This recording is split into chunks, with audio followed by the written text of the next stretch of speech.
ಬ್ಯಾಚುಲರ್ಸ್ಗಳಿಗೆ just 5 ಮಿನಿಟ್ಸಲ್ಲಿ ಸುಲಭವಾಗಿ ready ಆಗ್ಬೋದಂಥ ಒಂದು rice recipe. ಖಂಡಿತ ಒಂದ್ಸಲಿ ಟ್ರೈ ಮಾಡಿದ್ರೆ ಮತ್ತೆ ಮತ್ತೆ ಮಾಡ್ಕೊಳ್ತಾನೆ ಇರ್ತೀರ.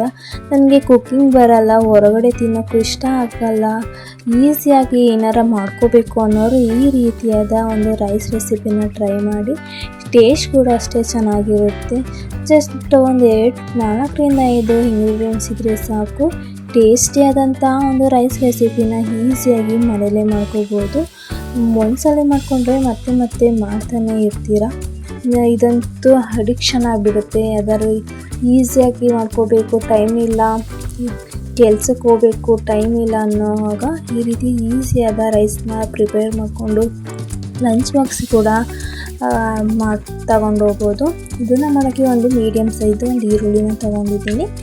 ಇಲ್ಲಿ ನಾನು ಒಬ್ರಿಗಾಗೋಷ್ಟು ಮಾಡೋದ್ರಿಂದ ಒಂದು ಈರುಳ್ಳಿನ ಕಟ್ ಮಾಡ್ಕೊಳ್ತಿದ್ದೀನಿ. ನೀವೇನಾದರೂ ಎಕ್ಸ್ಟ್ರಾ ಕ್ವಾಂಟಿಟಿ ಮಾಡ್ಕೊಳ್ತೀವಿ ಅನ್ನೋದಾದರೆ 2ರಿಂದ 3 ಈರುಳ್ಳಿ ಬೇಕಾಗುತ್ತೆ. ಈ ರೀತಿ ಚಿಕ್ಕದಾಗಿ ಕಟ್ ಮಾಡಿಕೊಂಡು ಆನಂತರ 4ರಿಂದ 5 ಆಗೋಷ್ಟು ಹಸಿರು ಮೆಣಸಿನ್ಕಾಯಿನ ಈ ರೀತಿ ಉದ್ದುದ್ದಾಗಿ ಕಟ್ ಮಾಡಿ ಎತ್ತಿಟ್ಕೊಳ್ತಿದ್ದೀನಿ.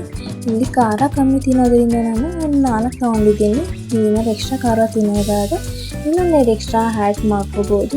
ಆನಂತರ ಒಂದು 2 ಕಡ್ಡಿಯಷ್ಟು ಕೊತ್ತಂಬರಿ ಸೊಪ್ಪನ್ನ ಈ ರೀತಿ ಚಿಕ್ಕದಾಗಿ ಕಟ್ ಮಾಡಿ ಎತ್ತಿಟ್ಕೊಂಡು ಒಂದು ಸ್ವಲ್ಪ ಕರಿಬೇವಿನ ಸೊಪ್ಪನ್ನ ಇಟ್ಕೋಬೇಕು. ಆನಂತರ ಒಂದು ಪಾತ್ರೆಗೆ ಸಾಸಿವೆ, ಜೀರಿಗೆ, ಸ್ವಲ್ಪ ಕಡಲೆಬೇಳೆ, ಸ್ವಲ್ಪ ಕಡಲೆಬೀಜ ಆಪ್ಷನಲ್ಲು, ಬೇಕು ಅಂದರೆ ಹಾಕೋಬೋದು. ಆನಂತರ ಸ್ವಲ್ಪ ಕರಿಬೇವಿನ ಸೊಪ್ಪು, ಹಸಿರು ಮೆಣಸಿನ್ಕಾಯಿನ ಹಾಕಿ ಚೆನ್ನಾಗಿ ಫ್ರೈ ಮಾಡ್ಕೊಳ್ಳಿ.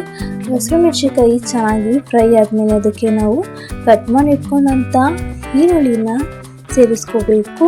ಈರುಳ್ಳಿ ತುಂಬ ಸಾಫ್ಟ್ ಆಗೋವರೆಗೂ ಫ್ರೈ ಮಾಡಬೇಡಿ. ಕ್ರಂಚಿಯಾಗಿ ಸಿಕ್ಕಿದ್ರೆ ಅನ್ನ ಜೊತೆ ತಿನ್ನೋಕ್ಕೆ ಚೆನ್ನಾಗುತ್ತೆ. ಆನಂತರ ಒಂದು ಸ್ವಲ್ಪ ಉಪ್ಪನ್ನು ಸೇರಿಸಿ ಫ್ರೈ ಮಾಡ್ಕೋಬೇಕು. ಇದು ಚೆನ್ನಾಗಿ ಫ್ರೈ ಆದಮೇಲೆ ನಾವು ಕಟ್ ಮಾಡಿ ಇಟ್ಕೊಂಡಂಥ ಕೊತ್ತಂಬರಿ ಸೊಪ್ಪನ್ನ ಹಾಕಿ ಫ್ರೈ ಮಾಡ್ಕೋಬೇಕು. ಆ್ಯಕ್ಚುಲಿ ಕೊತ್ತಂಬರಿ ಸೊಪ್ಪು ಇಲ್ಲಿ ಮೇನ್ ಇಂಗ್ರೀಡಿಯೆಂಟ್ ಅಂತಲೇ ಹೇಳ್ಬೋದು. ಎಣ್ಣೆ ಜೊತೆ ಕೊತ್ತಂಬರಿ ಸೊಪ್ಪನ್ನ ಫ್ರೈ ಮಾಡಿದ್ರೆ ಡಿಫ್ರೆಂಟ್ ಟೇಸ್ಟೇ ಬರುತ್ತೆ. ಆನಂತರ ನಾವು ಕುಕ್ ಮಾಡಿ ಇಟ್ಕೊಂಡಂಥ ರೈಸು ಸ್ವಲ್ಪ ರುಚಿಗೆ ತಕ್ಕಷ್ಟು ಉಪ್ಪನ್ನು ಹಾಕಿ ಮಸಾಲ ಜೊತೆ ಚೆನ್ನಾಗಿ ಮಿಕ್ಸ್ ಮಾಡ್ಕೋಬೇಕು. ಅದು ಕೆಳಗಡೆ ಚೆನ್ನಾಗಿ ಮಿಕ್ಸ್ ಮಾಡಬೇಕು.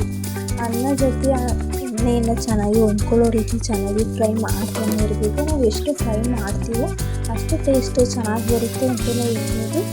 ಏನಿಲ್ಲ ಅಂದರೂ 1 ನಿಮಿಷನಾದರೂ ಚೆನ್ನಾಗಿ ಐ ಫ್ಲೇಮಲ್ಲಿ ಇಟ್ಕೊಂಡು ಫ್ರೈ ಮಾಡ್ಕೊಳ್ಳಿ. ನಾವು ಎಷ್ಟು ಚೆನ್ನಾಗಿ ಫ್ರೈ ಮಾಡ್ಕೊಳ್ತೀವೋ ಅಷ್ಟು ರೈಸು ಟೇಸ್ಟಿಯಾಗಿರುತ್ತೆ. ನೋಡಿ, ಜಸ್ಟ್ 5 ಮಿನಿಟ್ಸ್ ಆಗಿ ಟೇಸ್ಟಿಯಾದ ರೈಸ್ ರೆಸಿಪಿನ ಮಾಡೋಕ್ಕೆ.